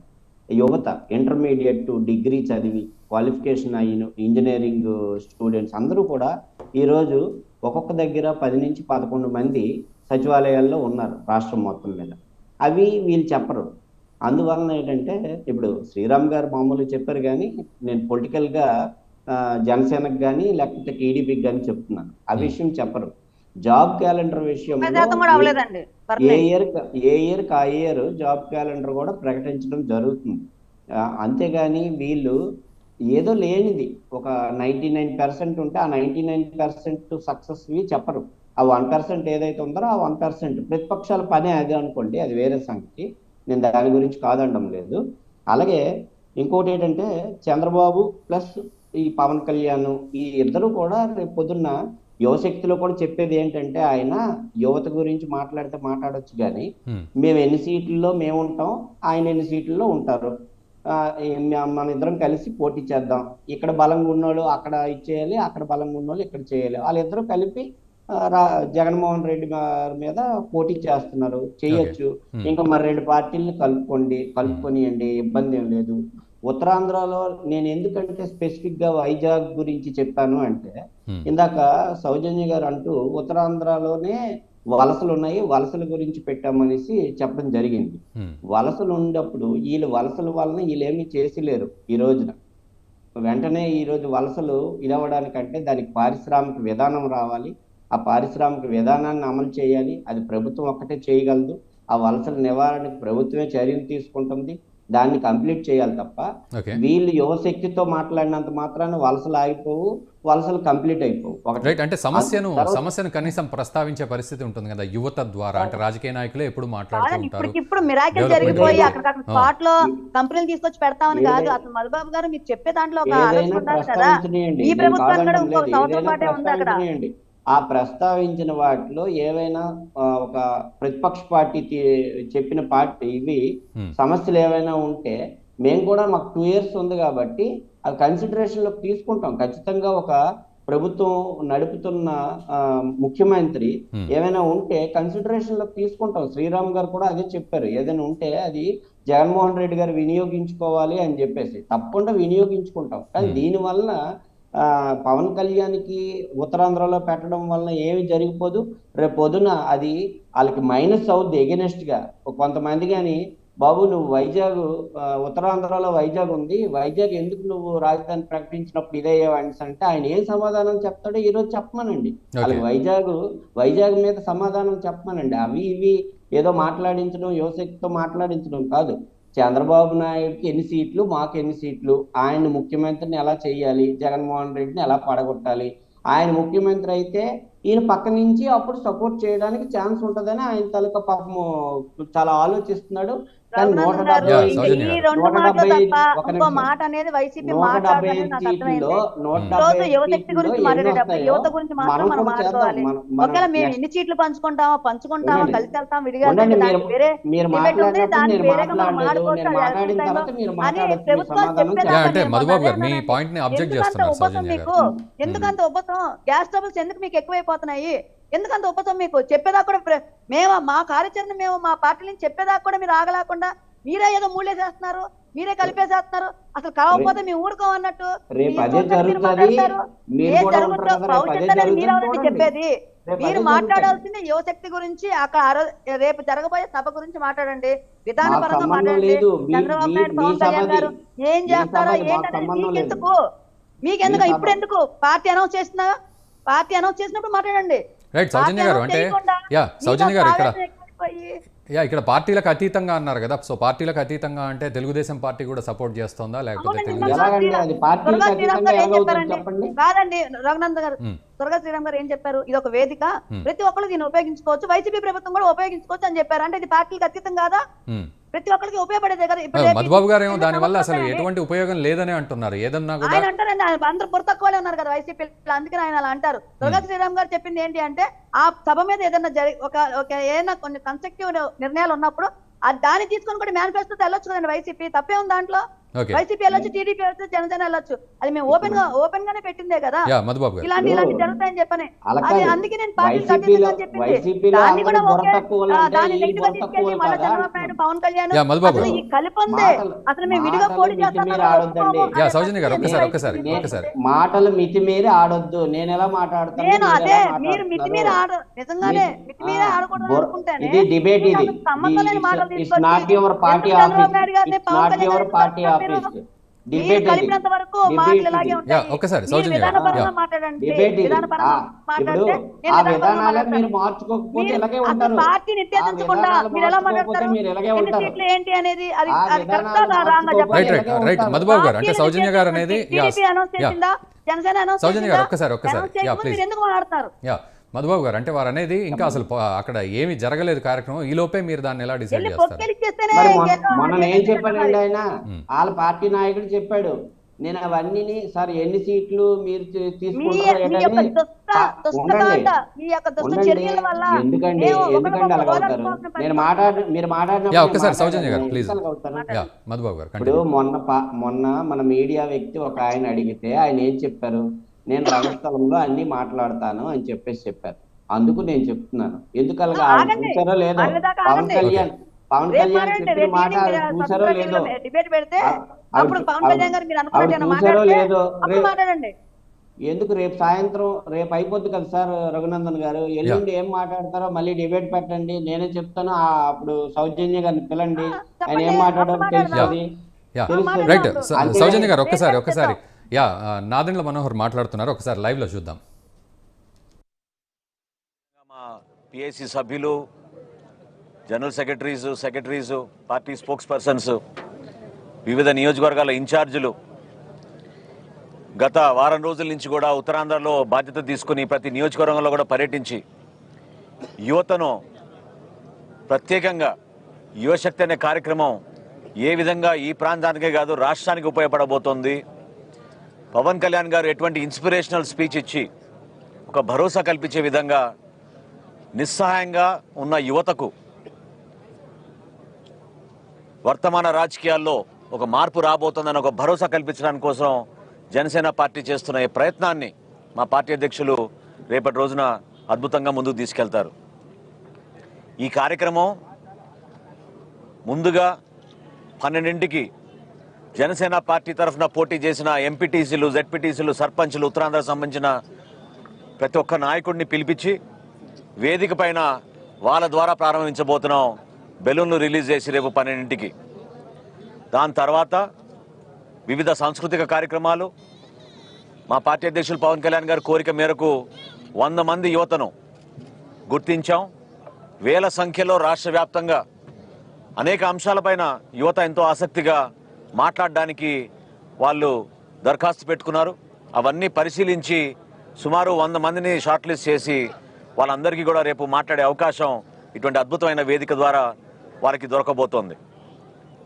ప్రధానంగా 2 ముఖ్య అంశాలు ఇక్కడ. ఉత్తరాంధ్రకు సంబంధించిన అంశాలు, ఈ ప్రాంతంలో ఉన్న వనరులు, ఇక్కడున్న నాయకత్వం ఏ విధంగా యువతను ఇబ్బంది పెడుతూ యువ నాయకత్వం పెరగకుండా కేవలం కుటుంబాలకే పరిమితమయ్యే విధంగా వనరులు దోచుకుని ఈ ప్రాంతాన్ని పరిపాలిస్తున్నారో వాటిపైన, విద్యపైన, వ్యవసాయం పైన, వైద్య సేవలపైన, ఈ ప్రాంతంలో ఉన్న అనేక వాస్తవాలు బయటకు వచ్చేటట్టు, లిక్కర్ మాఫియా కానివ్వండి, శాండ్ మాఫియా కానివ్వండి, మైనింగ్ మాఫియా కానివ్వండి, భూ కబ్జాలు కానివ్వండి, వీటన్నిటిపైన కూడా యువత చాలా ధైర్యంగా ముందుకొచ్చారు వాళ్ళ గలం విప్పడానికి. అదేవిధంగా రాష్ట్ర వ్యాప్తంగా యువత ఎంతో నిస్సహాయంగా ఒక ఆందోళన పరిస్థితిలో ఉన్నారు. ఎక్కడ చూసినా మరి ఉపాధి అవకాశాలు కోల్పోతున్నారు. పరిశ్రమలు రావడం లేదు, పెట్టుబడులు రావడం లేదు. వాస్తవంగా ఈ ప్రభుత్వం వచ్చిన తర్వాత మన రాష్ట్రంలో అన్ఎంప్లాయ్మెంట్ రేటు గణనీయంగా పెరిగిపోయింది. పొరుగున్న రాష్ట్రాలతో పోల్చుకుంటే మన యువత ఉపాధి అవకాశాల కోసం వలసలకు వెళ్లాల్సి వచ్చిన దుస్థితి గతంలోనూ చూసాం, ఇప్పుడు కూడా అదే కొనసాగుతోంది. కానీ ఈ రోజున కేవలం ఉద్యోగ అవకాశాల కోసమే కాదు, మేము మా కుటుంబానికి, మా ప్రాంతానికి దూరం అయ్యేది చదువు కోసం, కోచింగ్ సెంటర్ల కోసం కూడా అనేది యువత ఎంతో ఆందోళనతోటి మీ అందరం కూడా కలుస్తున్నప్పుడు వాళ్ళు ఆ బాధ వ్యక్తపరుస్తున్నారు. వీటన్నిటి గురించి సమాచారం తెప్పించుకుని పవన్ కళ్యాణ్ గారు మొట్టమొదటి రాజకీయ కార్యక్రమం ఆయన ప్రపంచానికి తెలిసే విధంగా ఇక్కడి నుంచి పోరాట యాత్ర ప్రారంభించినప్పుడు గంగమ్మ తల్లికి పూజలు అర్పించి మత్స్యకార సోదరులకు భరోసా కల్పించడానికి, ఈ ప్రాంతంలో ఎవరు కూడా వలసలు వెళ్లకుండా ఇక్కడే మీకు అన్ని విధాలుగా సౌకర్యాలు ఏర్పాటు చేయాలి, కనీస సౌకర్యాలు ఏర్పాటు చేయాలని ఆ రోజు నుంచి కూడా ఆయన పదే పదే మాట్లాడుతూనే వచ్చారు. అటువంటి పరిస్థితులు ఇక్కడ ఎక్కడ కనపడడం లేదు. ఈ రోజుకి కూడా గుజరాత్కి, కర్ణాటకకి, మహారాష్ట్రకి, తమిళనాడుకి, కేరళకి కూడా చివరికి మన మత్స్యకార సోదరులు ఈ ప్రాంతాన్ని నుంచి వలసలు వెళ్ళిపోయి కేవలం 10,000, 12,000 రూపాయల నెలకి జీతం కోసం అంత దూర ప్రయాణం చేసుకుంటూ వెళ్తున్నారు. వాస్తవంగా కోవిడ్ పరిస్థితి తర్వాత ఎంతోమంది చితికిపోయారు. కుటుంబాలు ఆర్థికంగా ఎన్నో ఇబ్బందులు పడుతున్నా కూడా ఏదో బటన్లు నొక్కుతున్నాం, సంక్షేమ పథకాలు అందరూ చేరుతున్నాయనే మభ్యపెట్టడానికి ప్రభుత్వం చేస్తున్న ప్రయత్నం క్షేత్రస్థాయిలో మాత్రం ఎక్కడ కూడా కనపడడం లేదు. వీటన్నిటిని గుర్తించి వీటిపైన కులంకుశంగా చర్చించుకోవడమే కాకుండా రాబోయే రోజుల్లో జనసేన పార్టీ ప్రభుత్వంలోకి రాగానే ఏ విధంగా ఒక అద్భుతమైన ప్రణాళిక సిద్ధం చేసుకున్నాం, ఏ విధంగా యువతకు భరోసా కల్పించే విధంగా ప్రతి ఒక్కరిలో కూడా నిస్సహాయంగా ఉన్న ఆ యువతలో ఉత్సాహం నింపే విధంగా పవన్ కళ్యాణ్ గారు మా పాలసీ ఏ విధంగా ఉండబోతోంది, ఐటీ సర్వీస్ సెక్టార్లో మా పాలసీ ఏ విధంగా ఉండబోతోంది, ఇన్వెస్ట్మెంట్స్లో ఏ విధంగా మా పాలసీ ఉండబోతోంది, ఇండస్ట్రియల్ పాలసీ మన రాష్ట్రానికి ఇంకా పరిశ్రమలు వచ్చే విధంగా మనం ఎటువంటి కార్యక్రమాలు చేయబోతున్నాం, వీటన్నిటిపైన కూడా ఆయన వివరిస్తారు. సభా స్థలం ప్రత్యేకంగా రేపు నేషనల్ యూత్ డే కాబట్టి వివేకానందుడు జయంతిని స్మరించుకుని ఈ ప్రాంతాన్ని వివేకానంద వికాస వేదికగా నామకరణం చేయడం జరిగింది. అదేవిధంగా 4 ముఖ్యమైన ద్వారాలు కూడా నిర్మించాం. ఎందుకంటే ఇటు విజయనగరం చీపురుపల్లి నుంచి వచ్చే రోడ్డు, ఇటు నేషనల్ హైవే నుంచి వచ్చే రోడ్డు, ఈ ద్వారాలని మీ అందరికీ తెలుసు ఈ ప్రాంతంలో చాలా గొప్ప సేవలు చేసి ఈ ప్రాంతానికి కీర్తి తీసుకొచ్చిన మహనీయులు గిడుగు రామ్మూర్తి గారు, ఆయన పేరు మీద ఒక ద్వారం, అదేవిధంగా వీరనారి గున్నమ్మ గారి పేరు మీద ఒక ద్వారం, 3వ పేరు అల్లూరి సీతారామరాజు గారి పేరు మీద ఒక ద్వారం, 4వది శ్రీ కోడి రామ్మూర్తి నాయుడు గారి పేరు మీద ఒక ద్వారం. రామ్మూర్తి నాయుడు గారు క్రీడా రంగానికి ఆయన చేసిన సేవలు, ఈ ప్రాంతంలో ఉత్తరాంధ్రలో ప్రతి ఒక్కరు కూడా ఎంతో ఆదర్శవంతంగా ఈ ప్రాంతానికి మేలు జరగాలని కష్టపడాలని యువత వాళ్ళు ఎంతో ప్రయత్నం చేశారు. కానీ ఈ రోజున అటువంటి మౌలిక సదుపాయాలు ఎక్కడ కూడా మనకు కనిపించడం లేదు. ఉన్నవి కూడా ప్రైవేటైజేషన్ చేసుకుంటూ ఈ ప్రాంతానికి ఎంతో హాని కలిగిస్తున్నారు. వీటన్నిటిపైన ఎవరు కూడా ఇబ్బంది పడకుండా ఈ సభ కోసం వచ్చే ప్రతి ఒక్కరిని గౌరవించుకుని అన్ని విధాలుగా ఏర్పాట్లు కూడా మేము చేయడం జరిగింది. 35 ఎకరాల ఈ భూమి మొత్తం కూడా ఈ స్థలంలో మాకు అందరు కూడా సహకరించారు. పార్కింగ్ కోసం ఏర్పాట్లు చేశాం. ఏ ప్రాంతం నుంచి వస్తున్నా కూడా వాళ్ళందరికీ కూడా వివిధ జోన్లుగా వాటిని డివైడ్ చేసి అందరికీ ఏర్పాట్లు చేయడం అనేది చాలా స్పష్టంగా మా వాలంటీర్ వ్యవస్థ, అదేవిధంగా పోలీస్ శాఖ వారు కూడా స్పందించి వాళ్ళు కూడా ఎంతో సహకరించుకుంటూ జిల్లా ఎస్పీ గారి నాయకత్వంలో ఈ కార్యక్రమం విజయవంతం వాళ్ళని వాళ్ళ వంతు వాళ్ళు సూచనలు సలహాలు కూడా ఇచ్చారు. వాటన్నిటి కూడా మేము పాటించుకుంటూనే ముందుకు వచ్చాం. వీటితో పాటు రాజకీయంగా 2 తీర్మానాలు ఉంటాయి. ఉత్తరాంధ్రకు సంబంధించిన సమస్యలపైన ఒక తీర్మానం, అదేవిధంగా రాష్ట్ర వ్యాప్తంగా యువత కోసం ప్రత్యేకంగా ఒక రాజకీయ తీర్మానం రేపు ప్రవేశపెట్టబోతున్నాం. మా పొలిటికల్ అఫైర్స్ కమిటీ తరఫున మా పార్టీ అధ్యక్షులు పవన్ కళ్యాణ్ గారి సూచనల మేరకు ఈ కార్యక్రమాలు ఈ విధంగా రేపు రూపొందించడం జరిగింది. ప్రతి ఒక్కరు దయచేసి సహకరించండి. మధ్యాహ్నం 12 గంటలకు ప్రారంభమయ్యే కార్యక్రమం సాయంత్రం 7 గంటల వరకు కంటిన్యూస్గా జరుగుతుంది. దయచేసి ప్రతి ఒక్కరు కూడా ఏ ఒక్కరికి ఇబ్బంది కలగకుండా, మహిళలకి ప్రత్యేకంగా వాళ్ళకి సపరేట్ ఎంట్రీలు పెట్టాం, సపరేట్ ఎగ్జిట్లు పెట్టాం, మహిళలకి టాయిలెట్ సౌకర్యాలు ఏర్పాటు చేశాం, పురుషులకి సపరేట్గా టాయిలెట్స్ ఏర్పాటు చేశాం. జోన్స్ వారీగా డివైడ్ చేసుకుని ప్రతి ప్రాంతాన్ని కూడా ఐడెంటిఫై చేసి నాయకత్వం అందరూ కూడా సమిష్టిగా బాధ్యత తీసుకునేటట్టు ప్రతి ఒక్కరు కూడా ఈ కార్యక్రమం విజయవంతం అవడానికి సిద్ధంగా ఉన్నారు. మిమ్మల్ని అందరినీ కూడా నేను కోరేది దయచేసి సహకరించండి. మీడియా మిత్రులు, రాష్ట్ర వ్యాప్తంగా వస్తున్న మా జన సైనికులు, వీర మహిళలు, మా నాయకులు కలిసికట్టుగా ఎక్కడ కూడా ఎటువంటి ఇబ్బంది కలగకుండా, హైవేస్లో ఎవరికి ట్రాఫిక్ ఇబ్బంది.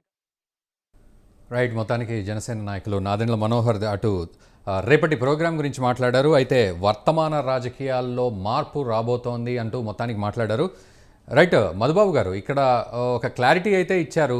ఓవరాల్గా ఇప్పుడున్న సమస్యలన్నింటినీ యువత మాట్లాడుతుంది, వాటిని రిప్రజెంట్ చేస్తుంది అని ఒకటి. మరోవైపు రేపు రాబోయే ప్రభుత్వం మాదే, ఆ ప్రభుత్వం వచ్చిన తర్వాత కూడా వీటికి ఎలాంటి పరిష్కారాలు చూపెడతాం అనే విషయాన్ని కూడా వాళ్ళు కూలంకషంగా మాట్లాడతారు అనేది అయితే క్లారిటీ వస్తోంది. మరి మధుబాబు గారు, మరి మీరేమంటారు? మరి ఇది ఎందుకు పనికిరాని సభ అన్నట్టుగా మాట్లాడారు, బట్ ఓవరాల్గా వాళ్ళకు ఒక మంచి స్ట్రాటజీ ఉన్నట్టుగానే కనబడుతుంది. ఏంటి, అధికారంలోకి వచ్చాక కూడా దీన్ని ఎలా సాల్వ్ చేయాలనే విషయంలో, అండ్ 2 రాజకీయ తీర్మానాలు ఇవన్నీ కూడా. ఇప్పుడు ఆయన కూడా ఆయనే చెప్పారు కదండి, ఇప్పుడు రాజకీయ తీర్మానం ఉంటుంది అని చెప్పేసి. అవును, అంటే దట్ మీన్స్ ఏంటంటే రాజకీయ తీర్మానం అంటే ఆ ఓట్లు సీట్లే ఒకటి నేను చెప్పేది.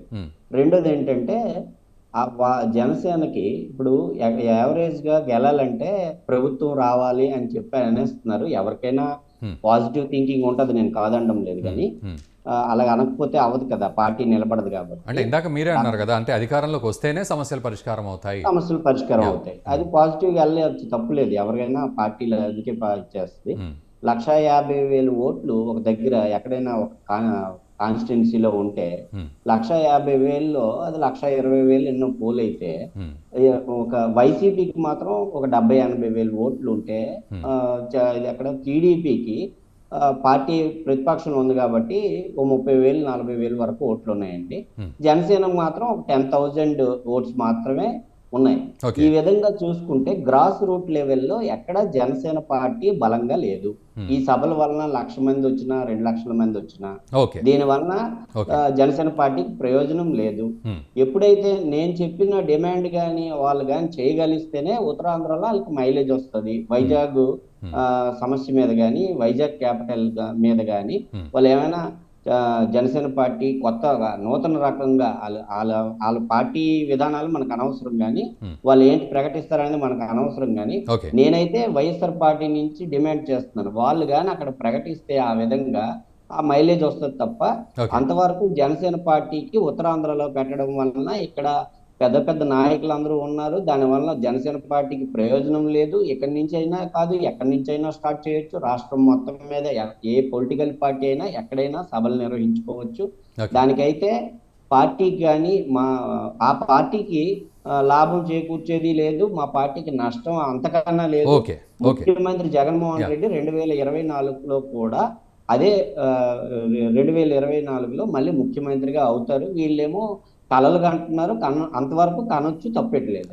ఓకే శ్రీరామ్ గారు, అంటే ఇక్కడ నిజానికి అంటే ఈ చీకటి జీవో అన్నారు, జీవో నెంబర్ 1 అని, తర్వాత లా అండ్ ఆర్డర్ సమస్యలు వస్తాయని, ఇవన్నీ కూడా ఆలోచిస్తే ఇదివరకు వైజాగ్కి పవన్ కళ్యాణ్ వచ్చినప్పుడు కూడా జరిగిన రభస ఇదంతా ఆలోచిస్తే మరి రేపటి కార్యక్రమాన్ని సక్సెస్ చేయడానికి జనసేన పూనుకుంది. మరి ఆటంకాలు క్రియేట్ చేసే పరిస్థితులు ఉంటాయా, లేకపోతే చక్కగా పోలీస్ బందోబస్తు ఉంటుందా? అంటే పోలీసులు కూడా సహకరించారు అని నాదెండ్ల మనోహర్ చెప్తున్న సందర్భం. అంటే ఇప్పుడు దాకా సహకరించారు. మ్మ్. ఎంతవరకు సహకరించారో అంతవరకు సంతోషం వ్యక్తం చేయాల్సిందే. ఎందుకంటే ఏ రాజకీయ ప్రజాస్వామ్యం ఏ రాజకీయ పార్టీకైనా ఏ పార్టీ అన్నా కానీ ఆ పార్టీకి సభలు నిర్వహించుకోవడం కానీ, రోడ్ షోలు చేసుకోవడం కానీ, లేదంటే ధర్నాలు చేయడం కానీ, ఇవన్నీ కూడా ప్రజాస్వామ్య హక్కులు. ఆ ప్రజాస్వామ్య హక్కుల్ని ఎవరు కూడా కాలరాయడానికి వీల్లేదు. కాలరాచే ప్రయత్నాలు ఎవరన్నా చేస్తే కోర్టులు ఉన్నాయి, ఎలాగో కోర్టులు అలాంటి జీవోలను కొట్టేస్తాయి.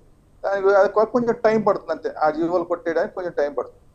సో అంతవరకు మాత్రం కొంచెం ఇబ్బందులు జరుగుతాయి. ఇప్పుడు ఈ మన చిరంజీవి గారి విషయం జరిగింది. చిరంజీవి గారు ఇలాగే వైజాగ్ లో ఒక సినిమాకి సంబంధించిన ఫంక్షన్ పెట్టుకోవాలంటే కాసేపు ఇక్కడ అన్నారు, కాసేపు అక్కడ అన్నారు, మళ్ళీ అక్కడ కాదు మళ్ళీ ఇక్కడ అన్నారు.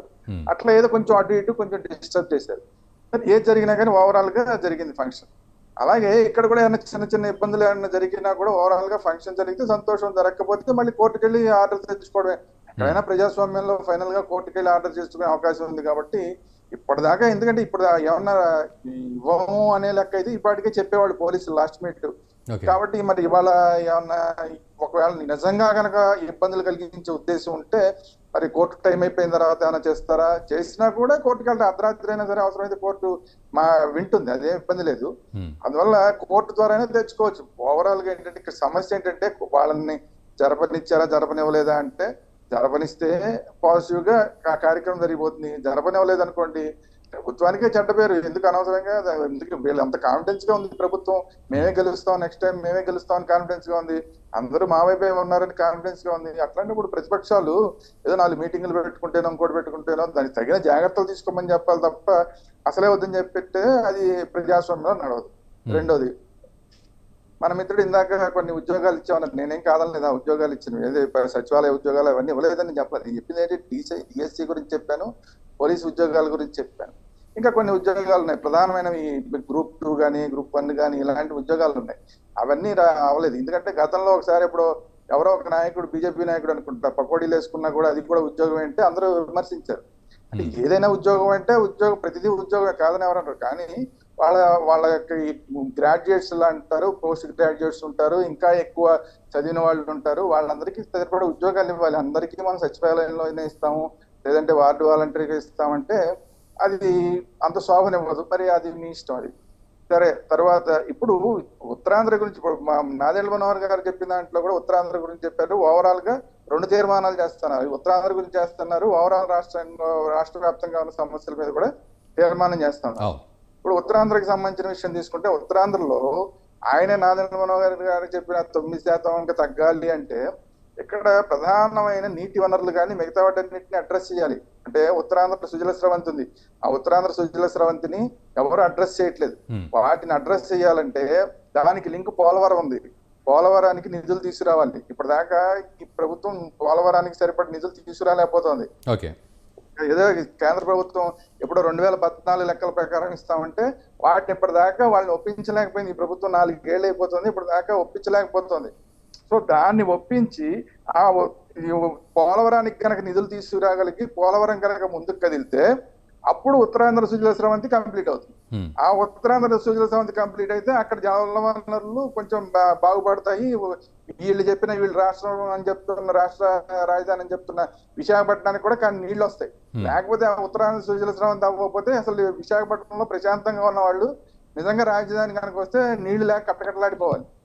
సో ఇలాంటివన్నీ చాలా ఉన్నాయి. ఇక్కడ తక్కువ ఖర్చుతో అయ్యే ప్రాజెక్టులు కొన్ని ఉన్నాయి, నీటి ప్రాజెక్టులు. వాటిని అన్నా కనీసం అడ్రస్ చేస్తే ఆ ప్రాంతాల్లో కొంత వ్యవసాయం అనేది పెరుగుతుంది. ఇందాక మనం మాట్లాడినట్టు ఐటీ గురించి మాట్లాడినప్పుడు విశాఖపట్నాన్ని ఐటీ చేయడానికి గత ప్రభుత్వంలో కొంత ప్రయత్నం జరిగింది కానీ అది పెద్దగా సక్సెస్ కాల. ఈ సంవత్సరం ఈ ప్రభుత్వంలో కూడా ఇప్పటిదాకా ఏమి ఉన్న 1-2 ఇక్కడ విశాఖపట్నంలో కంపెనీలు ఉంటే అవి కూడా మూసేసుకుపోయారు. అక్కడంతా కూడా ఖాళీగా ఉంది. అక్కడ మన వీళ్ళు ఇదేదో కడుతున్నారు కదా, ఆ ప్రాంతం అంతా కూడా ఐటీ కోసం ప్రత్యేకంగా రిజర్వ్ చేసిన ప్రాంతం అంతా కూడా బిల్డింగ్లు ఖాళీగా ఉన్నాయి.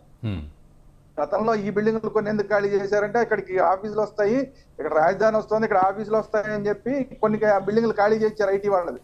అవి ఖాళీగా ఉన్నాయి, ఉన్న కంపెనీలు వెళ్ళిపోయి అది ఖాళీగా ఉన్నాయి, అన్ని బిల్డింగ్లన్నీ ఖాళీగా ఉన్నాయి. అక్కడ కొత్తగా డెవలప్మెంట్ శ్రీరామ్ గారు, అంటే ఓవరాల్ గా మీరు చేస్తే బాగుపడుతుంది. ఓవరాల్ గా మీరు ఇచ్చే కంక్లూజన్ సార్, అంటే పొలిటికల్ గా ఇది ఎటువంటి టర్న్ ఇచ్చే పరిస్థితి ఉంటుంది? ఎందుకంటే చాలా ప్రెస్టీజియస్ గా తీసుకుంది ఇటు యువశక్తి కార్యక్రమాన్ని. సో ఖచ్చితంగా మనం దిగాలి ఇక్కడికి అనే పరిస్థితిలోనే ఇప్పుడు జనసేన అడుగులు వేస్తోంది. సో పొలిటికల్గా ఎలాంటి వ్యూహం లాగా భావించాలి దీన్ని, పరిణామాలు కూడా? అంటే బేసిక్ గా జనసేన పార్టీకి ఉన్న క్యాడరే యూత్, మిగతా వాళ్ళకన్నా కూడా. ఎందుకంటే వాళ్ళు ఫ్యాన్స్ పరంగాను యూత్ ఉన్నారు, లేదా మిగతా ఆయనకి వెనకాల పవన్ కళ్యాణ్ గారి వెనకాల పరిగెత్తుకొచ్చే వాళ్ళంతా యూతే ఉన్నారు. ఓకే. అందువల్ల ఆ పార్టీ తనకి ఏదైతే స్ట్రెంగ్త్ ఉందో, ఏ పార్టీ అయినా వాళ్ళ స్ట్రెంగ్త్ ఎవరైతే ఉంటారో దాన్ని ఇంకా స్ట్రాంగ్ చేసుకోవాలని ప్రయత్నం చేస్తుంది. వాళ్ళ స్ట్రెంగ్త్ యూత్ కాబట్టి దాన్ని ఇంకా స్ట్రాంగ్ చేసుకునే ప్రయత్నం వాళ్ళు చేస్తున్నారు. దాంతో పాటు మిగతా కులాలు కానీ, లేకపోతే మిగతా వర్గాలు కానీ, మిగతా సమస్యలు ఏవైతే రాష్ట్రంలో ఉన్నాయో వాటిని కూడా కరెక్ట్ గా అడ్రస్ చేస్తే ఖచ్చితంగా పవన్ కళ్యాణ్ గారికి పాజిటివ్ ఇమేజ్ వచ్చే అవకాశం. సౌజన్య గారు, మీ దగ్గరికి వచ్చే ముందు ఒక్కసారి మధుబాబు గారి కంక్లూజన్ తీసుకుంటాను. మధుబాబు గారు, మీ కంక్లూజన్. సో ఓవరాల్గా మరి వారు ఎకరువు పెట్టే సమస్యలన్నింటినీ కూడా, సరే వారు అధికారంలోకి వచ్చాక వాటికి ఎలాంటి సొల్యూషన్స్ ఉంటాయనేది పక్కన పెడితే, బట్ కనీసం ప్రభుత్వం దాన్ని సీరియస్గా తీసుకొని మరి నిజంగా ప్రభుత్వం అటు పాజిటివ్గా ఆలోచించే పరిస్థితి ఏమైనా ఉందా ఉత్తరాంధ్ర వైపు? సరే రాజధాని విషయం పక్కన పెట్టండి, అభివృద్ధి విషయంలో ఏదైతే ఈ ఉత్తరాంధ్ర సమస్యలు ఉన్నాయో కొన్ని శ్రీరామ్ గారు ప్రస్తావించడం జరిగింది. వాటి మీద ముఖ్యమంత్రి జగన్మోహన్ రెడ్డి గారు అయిన తర్వాత ఫోకస్ పెట్టి చేయడం జరుగుతుంది. అవన్నీ ప్రాసెస్లో ఉన్నాయి. ఒకటి. రెండోది ఏంటంటే, ఏవైతే ఇప్పుడు ప్రతిపక్షం నుంచి ఏదొచ్చినా కూడా ముందు నుంచి కూడా జగన్మోహన్ రెడ్డి గారు కన్సిడరేషన్ లోకి తీసుకుంటున్నారు. లేదు వాళ్ళు చెప్పక ముందైనా కూడా ముఖ్యమంత్రి గారు చేయడం జరుగుతుంది. ఎందుకంటే నేను చెప్తున్నాను, పాదయాత్రలో ఇంతవరకు ఏ ముఖ్యమంత్రి అయినా కూడా ఇంతవరకు 95%, 99% వాళ్ళ మేనిఫెస్టో కంప్లీట్ చేసిన దాఖలాలు లేవండి ఇంతవరకు. ఏ ముఖ్యమంత్రి, అంతకు ముందు ముఖ్యమంత్రులు కూడా ఎవరు. కానీ ఈయన ఏదైతే మాట ఇచ్చాడో అందరికి, అన్ని వ్యక్తులు కూడా, అంతమందికి కూడా ఆయన ఏదైతే మాట ఇచ్చాడో ఆ మాట ప్రకారం చేశారు. మధుబాబు గారు, అంటే మీరన్న ప్రకారం చూద్దాం. అంటే రేపు నిజంగా ప్రభుత్వం అటెండ్ చేయని సమస్యలు ఇంకా ఎన్ని ఎకరువు పెడతారనేది. సో సౌజన్య గారు, ఒకసారి మరి యూత్కి మీరు ఏం మెసేజ్ ఇవ్వబోతున్నారు? ముఖ్యంగా ఆంధ్ర యూత్కి, ఉత్తరాంధ్ర యూత్కి ఏం మెసేజ్ ఇవ్వబోతున్నారు? రేపటి కార్యక్రమం ఏ విధంగా సక్సెస్ అవుతుంది అన్న కాన్ఫిడెన్స్లో మీరున్నారు? ఓవరాల్గా ఫైనల్ కంక్లూజన్.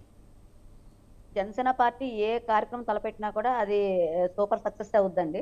అందున ఈ ఎలక్షన్ టైంలో అత్యధికంగా చాలా అతిపెద్ద భారీ బహిరంగ సభగానే పేర్కొనాలి. ఎందుకంటే మేము ఎక్స్పెక్ట్ చేసేది కొంత అయితే, యువతలో వచ్చిన రియాక్షన్ ఇంకొంచెం ఎక్కువగానే ఉంది. ఎందుకంటే లక్షల మంది వచ్చే అవకాశం ఉందన్నట్టుగా చెప్తున్నారు. ఈ ఒక వేదికని ఖచ్చితంగా ప్రతి యువత, ఈ వేదిక మీద ఉన్నంత యువత ప్రతి ఒక్కరు కూడా ఉపయోగించుకొని వారి యొక్క భవిష్యత్తు, అంటే యువశక్తి మన యువత మన భవిత అనే కాన్సెప్ట్తోనే ఈ కార్యక్రమం చేపట్టాం. కాబట్టి ప్రతి ఒక్క యువతలో కూడా ఒక ఆలోచన అనేది వచ్చింది. జనసేన పార్టీ ఒక కార్యక్రమం చేపడుతుంది అంటే ఖచ్చితంగా దాని వెనక ఒక సుదీర్ఘ పరిశోధన ఉంది. కాబట్టి దాన్ని మనం ఏ రకంగా ఉపయోగించుకోవచ్చు అని చెప్పని ప్రతి ఒక్కరు ఆలోచిస్తారు. అలానే అక్కడ స్టేజ్ మీద ఉన్న యువత మాట్లాడే మాటలకు కూడా రాష్ట్రంలో ఉన్న ప్రతి ఒక్క యువత కూడా ప్రభావితం చెందుతుంది. దాని ద్వారా భవిష్యత్తు రాజకీయాల్లో మార్పులు ఉంటాయి. అలానే భవిష్యత్తులో యువతకి ఎలాంటి అవకాశాలు ఇవ్వాలి, ఎలాంటి ఉపాధి కల్పించాలి, చదువుల పరంగా ఇందాక మనోహర్ గారు చెప్పినట్టు కనీసం చదువుకోవడానికి కూడా ఒక మంచి కళాశాలలు అవ్వచ్చు, లేదంటే కోచింగ్ సెంటర్లు అవ్వచ్చు, అలాంటివి కూడా లేకపోవడం వల్ల బయటకు వెళ్ళాల్సి వస్తుందని చెప్పని అంటున్నారు. ఎలాంటి ఏర్పరచుకోవాలి, ఐటీ పరంగా ఎలా ఏర్పరచాలి, ఇవన్నీ కూడా రేపు సభ ద్వారా ఖచ్చితంగా ఒక కంక్లూజన్ అనేది ఉంటుందండి. అంటే పూర్తి స్థాయిగా కాకపోయినా ఒక ఆలోచన విధానం, రేపు మేము ఎలక్షన్కి వెళ్ళేటప్పుడు యువత పరంగా మేము ఏ నిర్ణయాలు తీసుకోవాలనేది కూడా జనసేన పార్టీగా మేము నిర్ణయించుకోవడానికి ఒక అవకాశం ఉంటుంది. Right. Thank you very much Sowjanya garu and Madhubabu garu. Thank you very much అండి. అండ్ త్వరగా Sriram garu, thank you very much for participating in the discussion. So మొత్తానికి ఆలోచన విధానంలో మార్పు రావాలి అంటూ నాదెండ్ల మనోహర్ అన్నారు. ఇందాక జనసేన అధినేత పవన్ కళ్యాణ్ కూడా ఇదే విషయాన్ని ప్రస్తావిస్తూ ఉన్నారు. ఆలోచనలో మార్పు రావాలి, ముఖ్యంగా యువత ఆలోచన తీరు ఏ విధంగా ఉండాలనే విషయంలో యువశక్తి కార్యక్రమాన్ని అటు ఉత్తరాంధ్ర వేదికగా రేపు మధ్యాహ్నం నిర్వహిస్తూ ఉన్నారు. మరి దీనికి యువతను సెలెక్ట్ చేసుకోవడం జరిగింది. ఆ యువత కూడా అక్కడి సమస్యల్ని ఎకరువు పెడుతోంది. మరోవైపు రాజకీయంగా కూడా ఎటువంటి పరిణామాలు ఉంటాయి అనే విషయంలో తీర్మానాలు కూడా 2 చేస్తామంటున్నది జనసేన. బట్ ఏదేమైనప్పటికీ ఉత్తరాంధ్ర సమస్యల్ని ఎకరువు పెట్టడం, అది మరి ప్రభుత్వం సీరియస్గా తీసుకుంటుందా, లేకపోతే రేపు రాబోయే ప్రభుత్వం దాన్ని సీరియస్గా తీసుకొని అక్కడి సమస్యల్ని పరిష్కరిస్తుందా చూద్దాం. మరోవైపు రేపటి సభ ఏ విధంగా నడుస్తుంది, ఎలాంటి సమీకరణాలు ఉంటాయనేది కూడా రేపు తెలుస్తుంది. చూస్తూనే ఉండండి స్వతంత్ర టీవీ.